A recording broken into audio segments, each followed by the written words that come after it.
guys, welcome back to the channel. Today I'm going to be reacting to a video called 101 Facts About Scotland. I know Scotland is a beautiful country. I do not know much about it. I love their accent and I think they have beautiful mountains and just beautiful landscapes in general. But I'm excited to learn more about this beautiful country. So let's check it out and comment, like and subscribe. This is a test sentence. This sentence is a test. Greetings, mother factors, and welcome to this rugged edition of 101 Facts. My name is Sam. Yes, I'm back from getting trapped in the monkey enclosure at the zoo. Thank you, Chris. And I'm here today to talk to you about a country absolutely caked in beauty and whiskey and bagpipes and kilts and haggis and other stereotypes that aren't actually reflective of the real place. Yes, it's Scotland. Because the Scottish love nothing more than an Englishman explaining the details about their country. If it helps.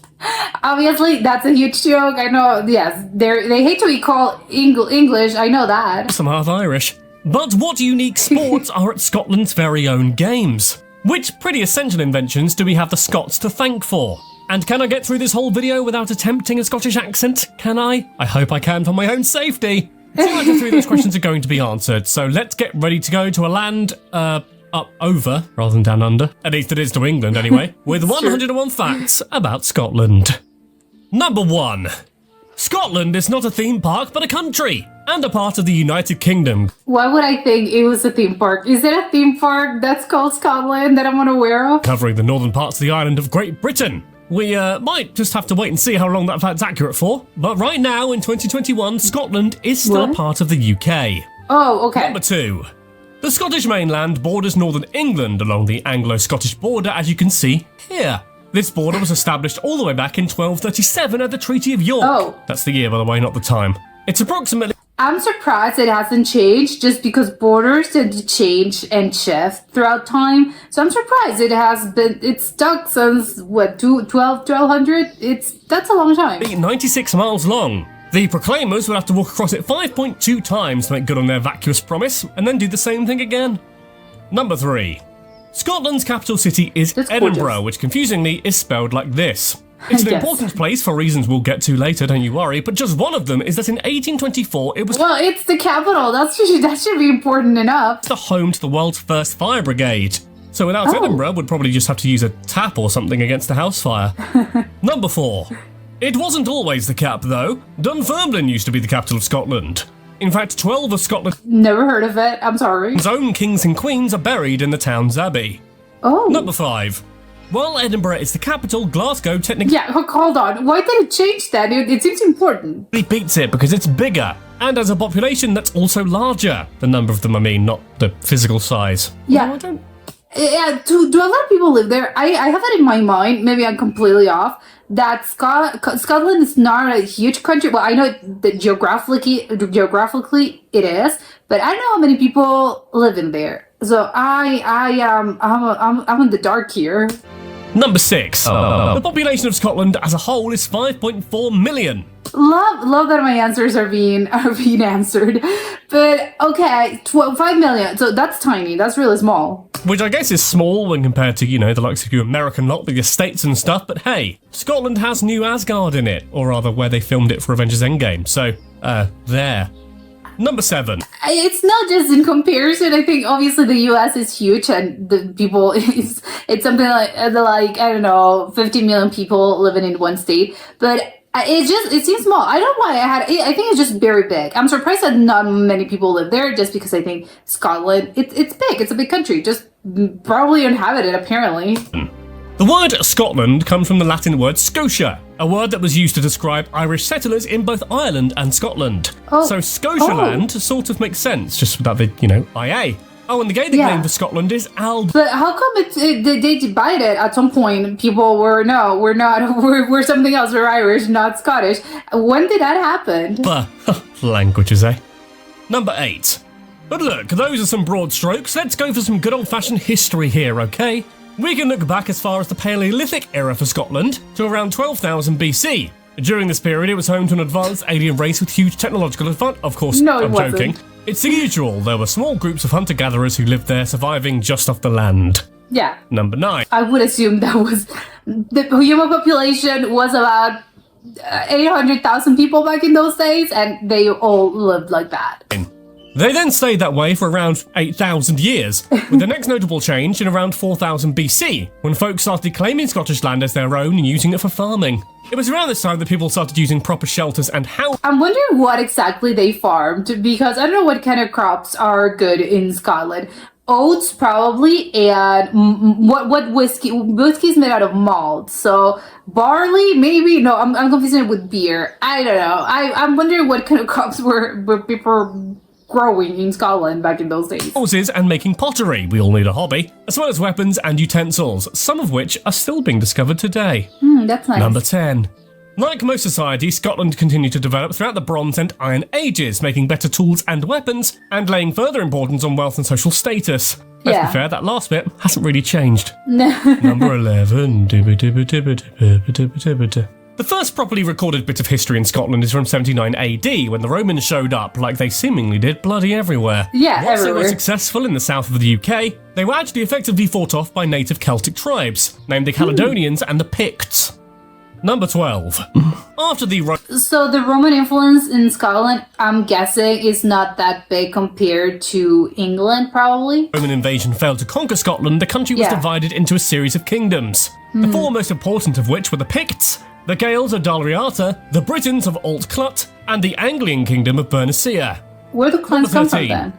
And then, as they so often do, the Vikings arrived in the 8th century and established themselves most successfully. Vikings and Romans were everywhere. Well, I know there's technically a lot of places they weren't there, but surprise, surprise, Romans and Vikings will come for you. Well, came for everyone back in those days. In the Scottish islands and coasts. As the Norsemen continued their successful conquerings of Britain, Scotland consolidated their kingdoms and became the Kingdom of Alba. Number 14.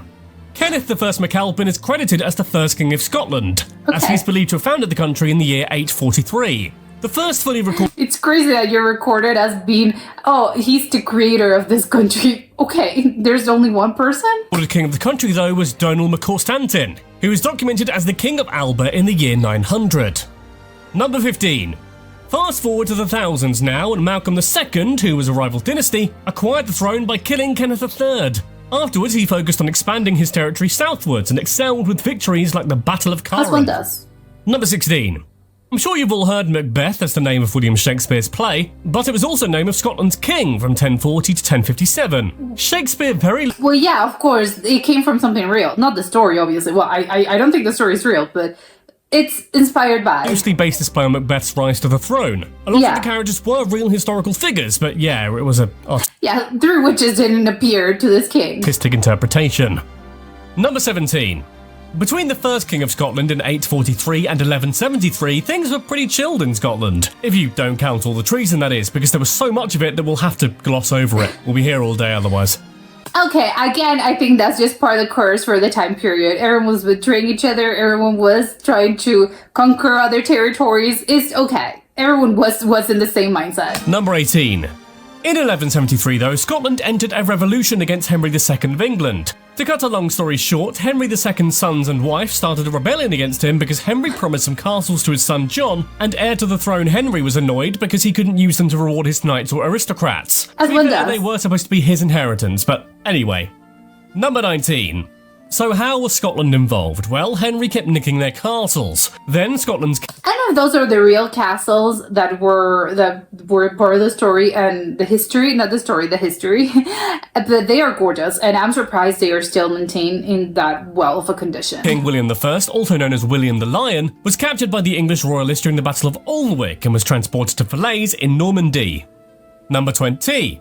Here, William was pretty much forced to sign the Treaty of Falaise, which essentially gave up Scottish sovereignty and handed it over to the English. The treaty was later completely annulled by King Richard I when he wanted Scotland's help during the Third Crusade in 1189.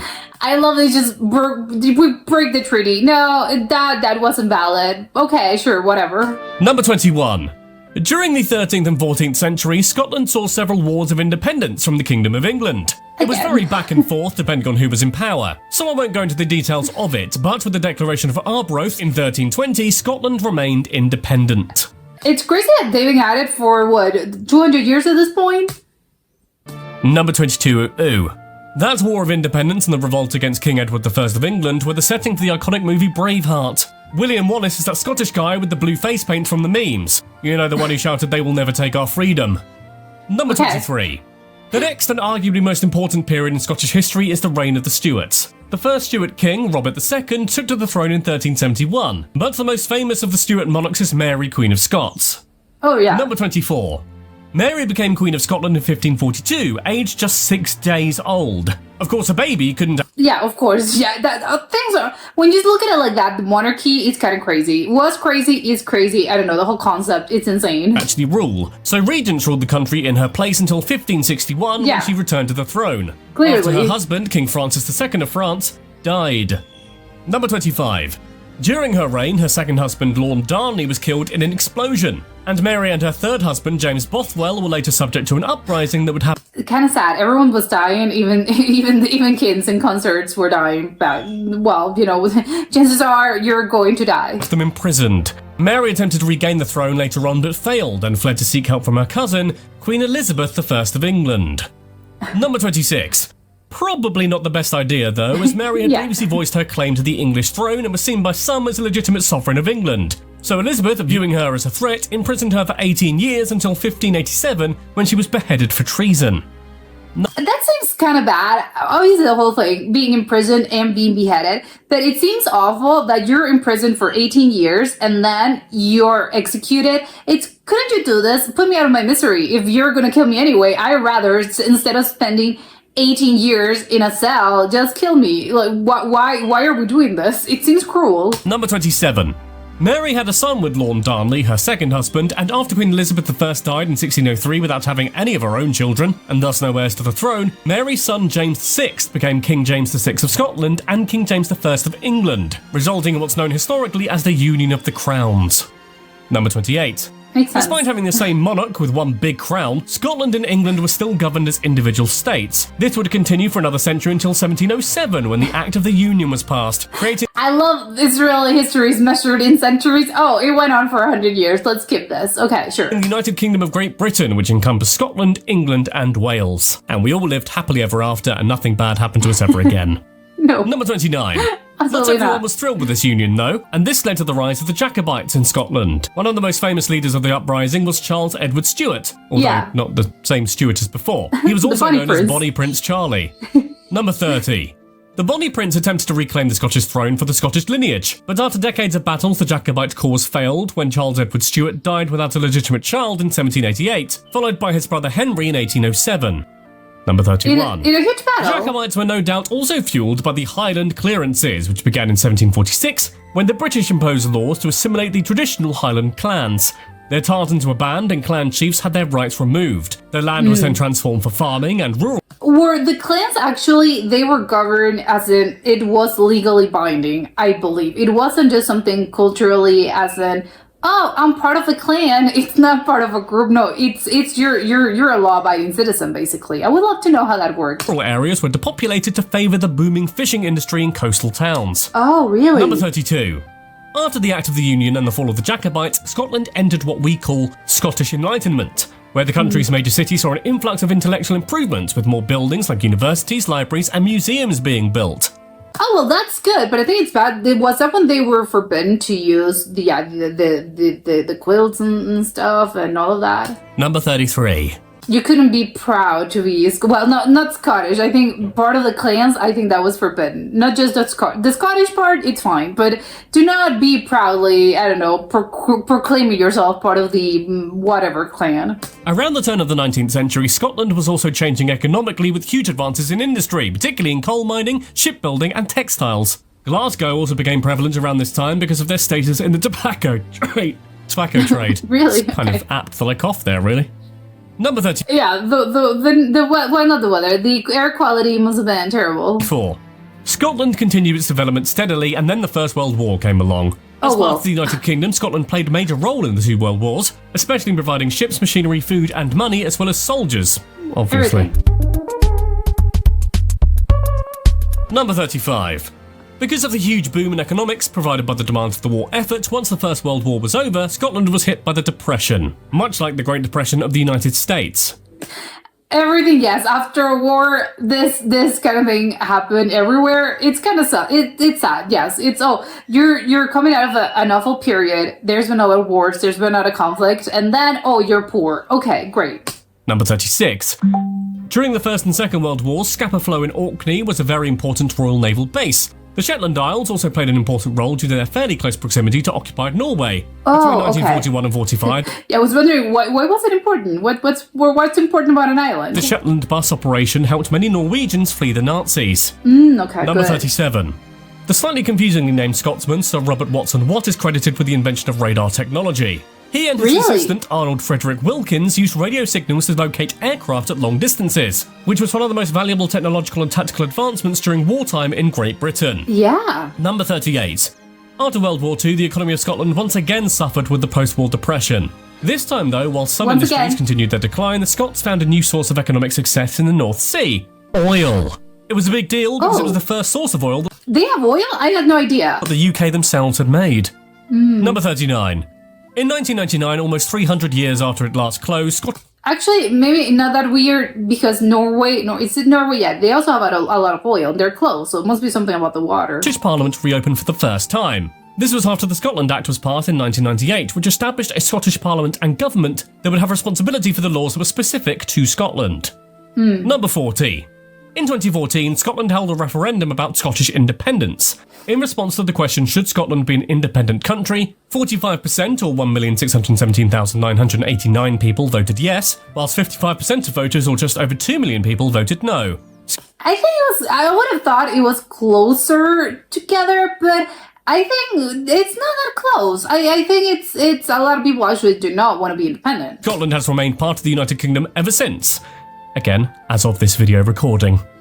Number 41. As I said earlier, Scotland shares its southern border with England. Also surrounding the country, though, is the Atlantic Ocean to the west, the North Sea to the east. Oh, and that's it. The meaning of life. Ireland is just 13 miles away to the southwest from the peninsula of Kintyre, and Norway is about 190 miles to the east. To the north, though, are the Faroe Islands, but they're part of the Kingdom of Denmark. Number 43. Still of islands. Scotland has more than 790 islands, but only around 100 of these islands are actually inhabited. This is so Most beautiful. of the Scottish islands can be found to the north and west of mainland Scotland. Number 44. Those islands to the north and west of Scotland are grouped into 3 island groups: Shetland, Orkney and the Hebrides. The Hebrides are also further split into Inner and Outer Hebrides. Okay, that's not what they are. Of course no one lives there. That would be crazy. 45. The largest of Scotland's islands is Lewis and Harris on the Outer Hebrides, and the third largest of the entire UK, if you consider mainland UK and Ireland to be islands themselves. It also has the largest island population in Scotland. They are. Why wouldn't they? Which makes sense, right? At around 21,000. Number 46. One of the most famous islands of Scotland is the Isle of Skye, located in the Inner Hebrides. It's the second largest Scottish island and one of the rockiest and most mountainous places in Scotland. And do people live there? 47. Scotland's also home to the Yeah, I'm pretty sure they actually live there. I think the Isle of Skye is quite famous. largest waterfall in the entire UK. Essacolluin in Sutherland has a sheer drop of 200 metres. When it's in full flow, it's actually higher than Niagara Falls. What? Number 48. Okay. Speaking of big things, Ben Nevis is not the name of some bloke, but it is the name of a mountain in the Highland region of Lochaber, and it's the tallest mountain in the United Kingdom. We don't really have that many, though. It stands at 4,413 feet tall, or around 723 of me stood on top of each other. I wouldn't want to be the bottom one. Number 49. The summit of the mountain is actually the collapsed dome of an ancient volcano, and is the highest point in any direction for 459 miles. Okay, hold on. That's crazy. That it was a volcano. I didn't know that. Where you'd reach the Scandinavian mountains of Norway. Number 50. You know what goes hand in hand with mountains, right? That's right, rivers deep. Thanks, Tina Turner. Well, the longest river in Scotland is the River Tay. Its source can be found in Ben Louis in the Scottish Highlands, and it runs a whopping 120 miles to the mouth between Perth and Dundee, where it runs into the North Sea. Number 51.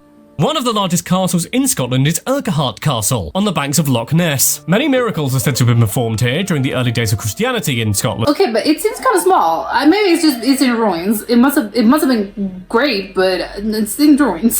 England and Scotland fought over the land many times throughout history, which led to it falling into ruins, but that in turn created a stunning view of the loch. Number 52.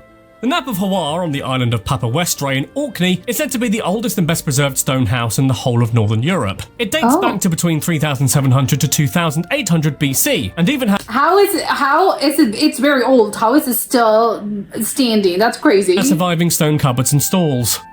Number 53. That's insane. Aberdeen has the nickname the Granite City, as huge is volumes gorgeous. of granite can be found there. So much so that its granite was used to build London's Houses of Parliament, Trafalgar Square, Waterloo Bridge, the Thames Embankment, and much more. Really? Number 54. Off the coast of Angus in Scotland is Bell Maybe it's kind of crazy. Did they use the Scottish materials, and were they also using Scottish labor? Rock Lighthouse, which is one of the 7 wonders of the industrial world. Why is that, you ask? It's because it's the world's oldest surviving sea-washed lighthouse. Yeah, you're welcome. Number 55. How old is it? Another iconic location in Scotland is Balmoral Castle, which, as viewers of The Crown will know, is the British royal family's holiday home, owned by Queen Elizabeth II herself, and is not part of the Crown estate. It's all just Lizzie's. Yeah, that to me, it's a little unclear. I don't understand how they have their own property, because I get, we pay this with our own money. It's part of our family. But technically not the royal family, as in if tomorrow they were being deposed or whatever, this would still be part of our sort of assets, and not obviously all the Buckingham Palace and all that, because I understand that belongs to the crown and not themselves. However, it's still kind of weird. Where did you get the money then? it's unclear to me. Number 56. Balmoral was actually bought by Prince Albert, the husband of Queen Victoria, back in 1848. The house was quite small when they first built it. Okay, that's a sort of an answer. Okay, he bought it, but where did he got the money? He was already a king, so okay, again, where did the money come from? I don't know. This is unclear again. Since they had a larger version constructed that would accommodate their big family and all of their staff. I guess means the staff, because this thing is huge. Even we're doing a little remodeling because we need, I don't know how big the royal family could be, 20 rooms, something like that. But then you need, obviously we need more space. Again, this seems so big. It's why would something be so big? You don't need that much space. Number 57. Balmoral Castle, as it stands today, was finished in 1856, and the old house was demolished. The royal family have continued to use it since, with various improvements such as formal gardens. Okay, but why did they demolish it? Okay, that makes me sad. It was a historical place. A water garden, and new staff buildings being made since. Number 50. Can people visit this? Because it's not like the Kensington Palace or the Buckingham Palace that again belong to the crown. These were private houses. I don't know if the king and the queen could have private homes, but I don't think you can visit those, right? That seems weird if this is private. 58. The Castle of May in Cape Ness also has royal connections after being purchased by the Queen Mother in 1952 after the... See how she pushes it? Again, I don't get it. Technically she has a salary, but it's not enough to buy castles. That seems crazy. And that castle has a bunch of towers, which I find very interesting. Passing of her husband, King George VI. She had the derelict castle repaired and made fit for use, regularly visiting until her death in 2002. Whoa, Number 59. Sad. The National Day of Scotland is St Andrew's Day on the 30th of November. People use that day to celebrate Scottish culture, cuisine, and of course dance. St Andrew is a patron saint of Scotland, even though he'd never actually visited. Also, we're celebrating it by putting this video up. I don't understand how the patron saints of cities work, but it's kind of crazy. They visited places? Is that how it worked? I don't know. Are saints real? Were they real people? I'm not sure. Out a month before it. Number 60. English is the official language in Scotland, much to their chagrin, but there are over 170 different languages spoken in the country. The ancient Celtic language... I do have to admit, the English accent, and they have their own little particularities and their own words and their own accents. It almost sounds like something else. So technically it is English, but sometimes it can sound not English. The language of Gaelic is still used in Scotland, and is believed to be the founding language of the country. Number 61. Scotland... Is it Gaelic still taught in schools? I think that would be very nice. And it's also home to the Highland Games. They take place from Kawal to Tomintoul, and are a unique mix of more than 60 sporting, cultural and social events, including track and field, Highland dancing, tug of war, and most famously, the Scottish hammer throw. Like the Olympics. 62. The Scottish hammer throw, not to be confused with the Olympic hammer throw, features a metal ball weighing up to 10 kilograms on a 4-foot shaft, which is then spun around the competitor's head before throwing forward. The competitor cannot spin around like the Olympic one, they have to stay grounded in one spot. Number 63. That explains why it's so heavy. Yeah, you can't. You're not able to put this up in the air. Saber toss Throw is it. another iconic event where competitors throw a large wooden pole with the aim of hurling it in as straight a line as possible, so it lands at the 12 o'clock position from the thrower or tosser. Why? Although Why you 12 shouldn't call o'clock? people that. The pole's usually made from a large tree and is between 16 to 20 feet, weighing between 41 to 68 kilograms. That's Nintendo heavy. 64. Highland dancing is a style of dance that developed in the Scottish Highlands in the 19th century. It was a form of Gaelic folk dance, but has become more formalised with the rise in popularity of ballet and other dance styles outside the Highlands. Oh, it's similar. Number 65. The dances are often performed to Highland bagpipe music, and dancers wear soft leather dance shoes called gillies. The men often wear a hat called a balmoral, and both male and female dancers wear a Oh, Balmoral, like the castle, is it the place? tartan kilt. Number 66. Tartan is probably one of the most iconic, albeit stereotypical things associated with Scotland. It's an important part of Scottish culture, with the different colours and patterns representing various clans across history. Number 67. As well as their tartans, each clan has its own crest badge. What the does badge that mean? consists of the clan chief's crest, circled by a strap and buckle which has their motto on it. Technically, the badge belongs to the chief, and each clan member can wear it to show allegiance, but it always belongs to the chief. But do they still exist in this day and age? I didn't know that. And also, wow, how many are they? Are there plenty of clans? Number 68. How do you say it? Clan Donaghy, or Clan Robertson, is said to be one of the oldest in Scotland, with links to the royal house of Atholl, who ruled the Scottish throne in the 11th and 12th centuries. Oh my. Number Okay. 69. That's cool. Laddie. The largest clan, though, is said to be Clan MacDonald of Clanranald. Their history goes as far back as fighting alongside Robert the Bruce during the Wars of Scottish Independence all the way back in 1314, by which I mean the year, not the time. Number 70. Okay. Every year, more than 50,000 people gather in Edinburgh to celebrate Scottish culture at the annual clan gathering. During the gathering, the great clans of Scotland parade the Royal Mile through the capital, proudly representing. How do you I'm part of this clan. How do you know? Are you unaware? Or maybe you find out, oh, I'm part of this clan now. I would love to know the process. Their history. Number 71. And what accompanies that parade? Only the most iconic of instruments. Well, the most iconic to be associated with bagpipe. Scotland anyway. The bagpipes. The bagpipes are literally a bag of air with a number of pipes sticking out of them that produce one of the Is it really? loudest sounds in the universe. Okay, that last love the bit is sound. more subjective than fact, but my god, they are loud. Yes, Number but 72. they are very nice. 2. While it might be most famous for use in Scotland, bagpipes actually are said to have come from ancient Egypt, brought What? over by invading Roman legions. The current form is God, again, the Romans. They are, well, a lot of pieces of culture are, well, we have Romans to thank them for this. But it's crazy. Egypt, that's so far away. the bagpipes in now, though, was definitely developed by the Highlanders of Scotland. Yeah, sure. 3. Scotland has quite a history with tennis. They claim to have the oldest tennis court in the world, with the Royal Tennis Court of Falkland Palace, built in 1539 for James V. And of course, tennis legend I did not know that tennis was such an old of a sport. Andy Murray was born and raised in Scotland. Although when he wins, we like to say he's British. Number 74. What? Speaking of sports, Scotland is also where you can find St Andrews Links. Nothing to do with Zelda, but it is to do with the biggest public golf complex in Europe because, well, that's what it is. Golf is said to have been Okay. played there since the 15th century. Number 75. What I'm learning now is sports are super old. I know a lot of you love your gin, but did you know that Scotland produces around 70% of all of the UK's gin? With more than Really? 100 different kind of the boozy beverage. So next Oh. time you go to the bar, remember to enjoy a shot of Scottish gin, not an ad. Number 76.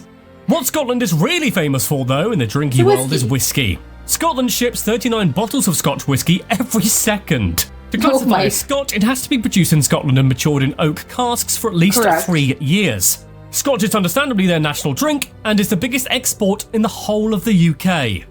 Yeah. Number 77. Just to sense. really Scottish hammer throw home the importance of the whisky industry in Scotland, whisky exports earn between £125 to £135 a second, making it That's a a lot key of money. part of Scotland's economy. Yeah. Number 78. I guess it's not a surprise then that the largest bottle of whiskey can also be found in the country. The famous Grouse Experience in 2012 holds the record with a 1.8 metre tall bottle that holds 311 litres of whiskey. Sounds like a How- good pre-drink sesh to me. No, it, Number no, 79. it doesn't. Scotland has an unofficial other national drink though. Yep, that's right, I'm talking Iron Brew. If you've never had it, it's not my favourite. But there's a reason it's the most popular soft drink in Scotland. What in is fact, it? it's one of the few countries in the entire world where a Coca-Cola brand drink isn't the most popular soft drink. Okay, but yeah, Number what does it 18. taste? Of course, one of Scotland's most famous foods and their national dish haggis? is haggis. Haggis is basically a big ball of mashed up sheep heart, liver and lungs mixed with onion, oatmeal, suet and spices. All stuffed into the Yeah, that seems a little extreme. I'm sure it tastes great, but just seeing at it, it doesn't look that appetizing. And once you know what's in it, it's a little, well, it's a tough pill to swallow. No pun lining the intended. sheep's stomach. If it makes you feel better, they don't always use the stomach lining now, they just use something similar to sausage casing. Didn't make me feel that much better, but hey, some people like it. Number 81. Yeah, sure. Scotland also produces over 2/3 of the world's langoustine or scampi, a small Really? lobster thing dubbed the most important commercial crustacean in Europe. Scottish lobsters Yeah. are also available in Michelin-star restaurants across the world, including 20 in Japan alone. Oh, and they have Wow. loads of scallops and other fresh seafood, so if you're a love seafood seafood. lover, you'll have a great time. Yeah. Number 82. Of course, another Scottish food that's pretty famous is their beef, specifically the Aberdeen Angus. The Angus is the world's leading beef brand and is exported Okay. across the globe. Oh, okay. Yeah, I've never heard of it. No, the Angus. Oh my God, it's that's it. I didn't know that. Their cattle, because in 2017, the Aberdeen Angus was the most populous beef cattle. Oh, Number it's a 83. breed. One of the oldest universities in the world can be found in Scotland, the University of St Andrews, which was founded in 1413. St Andrews, the patron saint. It's the oldest of the 4 ancient universities of Scotland and the 3rd oldest university in the English-speaking world after But that- Oxford and Cambridge. A lot of universities. I'll say that. Number 84. The Teviot Row at Edinburgh University is credited as the oldest students' union building in the world, opening its doors on the 19th of October, 1889. Number 85. Okay, that's old. In the 1990s, the Roslin Institute, which is part of the University of Edinburgh, successfully cloned the first mammal from an adult cell. Oh, yeah. Not a human, but it was a sheep, and Yeah. her name was Dolly, named after Dolly Parton. We're not quite there 86. yet. That's not the only scientific innovation to come from Scotland, though. Scotsman Alexander Graham Bell invented Oh, the yeah. telephone in 1876. The television was invented by Scotsman John Logie Baird in 1926. The toaster was invented by Alan McMasters in 1893, and the Oh, fridge was toaster. invented by another Scottish man called William Cullen in 1748. How else would they keep the iron proof? Wait, how old is the fridge? I'm guessing it was a very rudimentary fridge, but still, that seems extremely old. How did it work? Oh, with ice, right? Because how do you have a fridge without electricity? That doesn't seem right. It was an icebox, probably. Cold. Number 87. James Watt, another Scottish inventor, is also credited with making one of the biggest improvements to the steam engine that helped it avoid energy waste, making it Oh. far more efficient. This Great. improvement in the 18th century had a huge effect on the speed of the Industrial Revolution. Yeah, of course. Number 88. A Scottish inventor can also be thanked for the invention of the colour photograph. That's right, James Clerk Maxwell introduced his 3-colour process to taking coloured photographs back in 1855. His first Wow. picture was of a tartan ribbon. Number 89. Oh, Medicine has a lot to thank Scotland for too. Most famously, Sir Alexander Fleming, the discoverer of Yeah. penicillin, was Scottish. But in addition to that, the University of Aberdeen made huge breakthroughs with MRI scanners, and Scottish physician, which is surprisingly hard to say, Alexander Wood, invented the first hypodermic needle in 1853. Number 19. The final Scottish invention that we'll mention is possibly the one we take for granted most in the Western world, the flushing toilet. Scottish Oh. mechanic Alexander Cumming came up with the S-bend plumbing system back in 1755, and it's still used with pretty much every flushing toilet today. Thank you, Mr. it hasn't changed. That seems insane. No further advances. They did this one time. He invented this and I created perfection. Cumming. Good. Number 91. Those of you who have played Red Dead Redemption and its sequel will be familiar with the Pinkerton Detective Agency. Well, Alan Pinkerton, the founder of said detective agency, and the man Do they still regarded as the exist? world's first private eye, was actually from Scotland, born in Glasgow in 1819. Number 92. A lot of us are aware of the Encyclopedia Britannica, also known as the Wikipedia of the past. But did you know it actually originated in Scotland from the great mind of the Edinburgh bookseller Colin McFarquhar? Well, now you know. Yeah. Number thank you. 93. The Potterheads amongst you will probably recognise some Scottish landscape, especially the Glenfinnan Viaduct, where the Hogwarts Express would steam ahead, and near there, That seems Roman to me. The architecture, no, I'm probably off, but it seems Roman. Loch Shiel, where lots of the scenes for Hogwarts Lake were filmed. Number 94. In fact, a lot of the inspiration for parts of Harry Potter books came from Edinburgh, as that's where J.K. Rowling was living at the time she was writing The Philosopher's Stone, or Sorcerer's Stone, if you're American. Some local cafes have put signs up if the boy wizard was written about in their walls. Number 95. It looks very magical. A number of other famous films and TV shows have been set and filmed in Scotland. The Scottish Highlands are famously the backdrop for the show Outlander, and of course the iconic Scottish movie Trainspotting is set in Scotland and filmed in Glasgow and Edinburgh. Number 96. Parts of the James Bond movie Skyfall were filmed in Glencoe, Scotland, and the 2006 hit film The Da Vinci Code, remember that? Filmed scenes at Rosslyn Chapel just south of Edinburgh. A lot of things being shows filmed like there. Victoria and Netflix's The Crown have also filmed parts in Scotland too. Number 97. It doesn't surprise me. It's beautiful. It is. On the 17th of July 1695, one of the oldest banks in the UK was founded, now known as the Bank of Scotland. In the following year, paper money was launched and the Bank of Scotland became the first commercial bank in Europe to successfully issue paper money. That's crazy. Number 98. I can only imagine people must have been so weirded out by this. What do you mean this piece of paper is worth something? The Caledonian Forests of Scotland are the only place in the world you can find the Scottish crossbill, a species What of is that? crossbill birds. It's actually the only creature that's endemic to the whole of the UK. They have a This is distinct weird. flight and excitement calls compared to other crossbills, and some claim Okay. they somehow have Scottish accents. Oh, I doubt it. I don't think a bird can have an accent, although it is a very particular bird. I don't think I've ever seen them. Number 99. The national animal for Scotland isn't the crossbill though, it is the unicorn. Seriously, Wait. the unicorn is symbolic So you're telling me the animal is something that doesn't really exist? That's a choice. of fierce independence, and in myths they're always difficult to capture or conquer, much like Scotland itself. It was introduced into the Scottish Royal Coat of Arms in the Oh. mid-1500s. Number 100. I like it. It's a metaphor. Here are some famous Scottish people for you. Sir Arthur Conan Doyle, author of the Sherlock Holmes stories. Sir J.M. Barrie, author of Peter Pan. Sir Sean Connery, Ewan McGregor, James McAvoy, Kelly MacDonald, Sir Alex Ferguson of Manchester United fame. Sir Chris Hoy of Bikes. And Angus and Malcolm Young of AC/DC fame. So many And people. of course Gordon Ramsay, who was born in Scotland and trained to be part of the Rangers football team before becoming a chef. Number 101.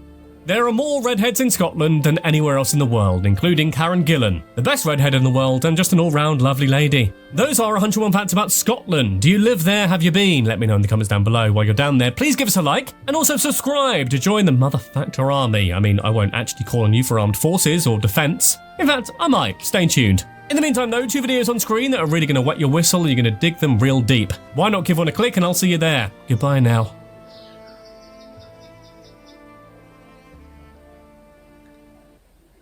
Okay, this is super interesting. I feel like I learned a lot about this country. And there's I'm stuck on the unicorn thing.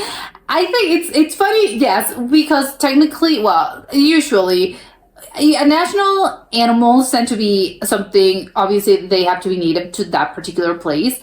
But how you can't claim as something that doesn't really exist. So we're claiming the unicorn. It's okay, well, that doesn't, to begin with, that's not a real animal. So how are you claiming something that's not really, it's not something that really exists?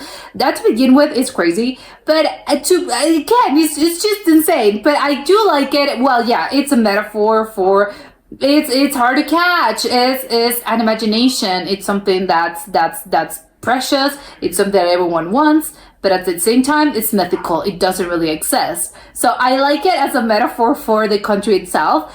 I think, yes, because I'm not super aware of Scottish history. But having seen this I know that they have a really complicated history because it's been, even though they get skimmed over a lot of things. But yes, I know they have, well, what country doesn't have a complicated history? I get it. But I think especially them in relation with England, of course you're going to have a special relationship and it's going to be a whole slew of things and a whole baggage of sorts that it's quite particular and different from other areas and other countries in the world.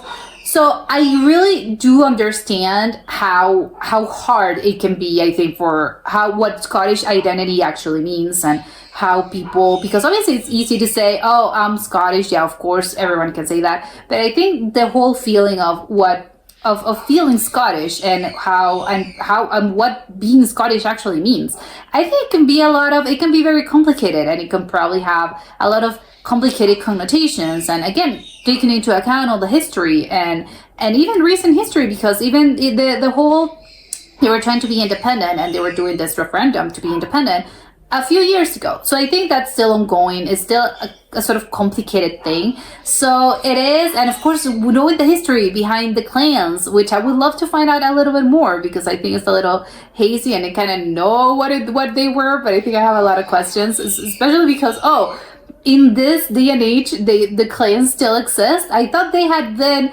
extinguished. Well, not extinguished. I know they were forbidden to claim, hey, I'm part of this clan, and the clans were sort of destroyed. Although obviously you can't destroy a clan just because you can't destroy a bunch of people, and obviously you can't destroy just again the familiarity and a group, but again you can't kill them. So it's I get it, and it speaks a lot about their resilience as well, because I know that they were, I'm pretty sure they used to, if they find out that you were using the tartan and maybe you were proclaiming yourself a part of a clan or something, I think they were allowed to either put you in jail or kill you. Like that was a thing that happened. So it speaks a lot about the resilience of the Scottish people, that still in this day and age, no, there's still, obviously that doesn't happen anymore. You're not getting killed if you proclaim yourself part of a clan. So I like that, that's still alive, the spirit itself, and they do this gathering, and yes, you know that you're a part of this clan. And again, I don't know what they do in that gathering, but there's a week or a few days a year where people do this, and they do the gathering of the clans, which I think was a thing back in the day. I think they used to do that. So obviously I would imagine, well, yeah, probably it's bigger now just because there's more people alive, and more people are alive in this day and age than were probably alive back in those days. But I would love to know how it works, and if what kind of activities do they do, and what exactly do you need to do to be a part of a clan. I know obviously it's a family thing and you will know, but because again, the Scottish has been through, a lot of Scottish people are just spread all over the world, and not just, again, they got a lot of countries got a lot of Scottish immigrants. So I would assume there's a lot of Australians and a lot of Americans and a lot of Canadians that technically are part of those clans, even though they are not, maybe they don't know, but once they do their family research and their history, it's, you know what, I'm part of this clan. So I think, again, would love to know if that's a thing that happens and people are chill with it, and they're, yeah, sure, it's cool, or it's, no, this is only Scottish people can technically be a part of this, or it's just, you can be Australian, and yeah, because my great grandfather was part of this clan, so technically I would be too, right? I think that's how it works. I don't know, we'd love to know more about it. But I do, and again, but taking all of this into account, then I kind of get the whole, it's mythical because it can't exist. The ideal Scotland, in a way, doesn't really exist. So because it doesn't really exist, then, that's why the national animal doesn't really exist either. I know, I think it's nice. It's beautiful if you think about this. But as a whole, there's a lot of facts. I think that one thing that's really surprising to me is how many inventions there. Obviously, a lot of famous people, a lot of important people. Yes, that's not surprising, just because yes, it's a very important country. But I think they have a lot of inventions. They have a lot of inventors. I'm wondering if it's related to the fact that they have a university that is very old. Maybe that sort of created people that were very educated, and then they were because people can be engineers, and I don't know what inventors tend to be scientists, so maybe that's why, I don't know. But I think that was very interesting. As for the drinks themselves, I would love to try the Imber. Is that what it was? I can't remember the name. I'd love to know how it tastes. It looks I was gonna say a Mountain Dew, not really. Maybe a ginger ale. I don't know. Would love to know, just because it looks very, I know, is it sugary? Does it taste like Coke? I don't know. I want to know. I've never had it, and I've never actually heard of anyone trying this, so I'd be very shocked. But as far as the whole import thing, I didn't know that they had oil. That's important. The whiskey part, of course, they're very famous for their whiskey, of course. But I didn't know that they also had, the fishing industry was so big. And I get, maybe if I think about things, it's not that surprising, it's not really that weird, just because of the fact that it's an island, it's surrounded by, the whole Great Britain is surrounded by water, of course, why wouldn't they be big on fishing? But it's kind of, again, taking into account all the history, it was something that was sort of imposed into them. The whole, hey, we're going to explode the fishing industry, where this is going to start. And it came with the whole thing that happened in, I think it was the 1800s. And now it's huge. So it seems that, well, not all changes were bad. I think obviously back in those days it must have felt like an awful thing, and of course it was, but I think, well, some good came from this as well. And another of the things that I would love to know more about are the whole weird sports they have, those weird Olympics they have with the whole particular Scottish sports. I've never heard of them, but I like that they try to preserve their history. That's really nice, and I love it. And yeah, I would love to know more about it. It's okay, either write clips or just, I don't know, can I go watch? There's a lot of games. I'm guessing it's like the Olympics. They mentioned it's sort of like the Olympics, but no, really, I don't know. Would love to know more about them. I've never heard of it, and it looks extremely interesting. And then lastly, I'm still unclear about the Balmoral thing and how the monarchy works and how they are able to purchase things and were able to purchase things if they were part of the monarchy and the royalty. It's still mind blowing. I want to know. Let me know the deed. I don't know. How were you able to buy this? It seems weird to me. I don't know. It's kind of weird. I don't think it will ever stop being weird, or maybe I just need to investigate a little bit more so I can understand it this better. But still, out of context, I think it's a little weird. But that was it for today, and I'll see you next time. Bye!